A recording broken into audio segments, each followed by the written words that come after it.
Umiiyak ako kasi college grad pero jobless. Minamaliit ng mga tao pero ano ba talaga mali? Why? Pero guys, magkukwento ako sa inyo. Nabasa ko lang din to, so credit sa nag-post nito. This is about the story of Watch nung tatay at anak. Sabi ng tatay, so itong relo na to, this has been passed down in our family. So kumbaga yung relo na yun, dekada na yung tagal. Pero bago ko ibigay sa'yo to, gusto ko pumunta ka muna sa pawn shop. Itanong mo kung magkano i-offer nila sa'yo for this watch. So, pumunta yung anak niya, bumalik din agad. Sabi niya, Dad, $20 lang in-offer sa akin eh. Mura lang pala to. Sabi naman ng tatay, okay, this time, punta ka naman sa isang watch shop wherein nag-accept sila ng mga second hand. So, pumunta agad doon yung anak niya, and then bumalik din agad. Sabi sa kanya, offer daw doon sa watch is $100 lang. So, mura pa din.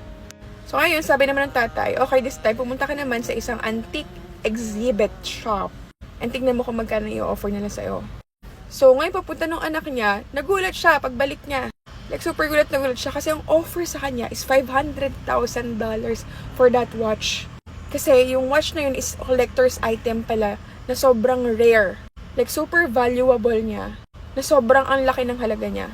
And then, yung tatay, napasmile niya lang siya. Sabi niya, I want you to learn this lesson. The same item can be seen worthless or priceless depending on where you take it or who's looking at it. So always remember, your value doesn't decrease just because others fail to recognize you.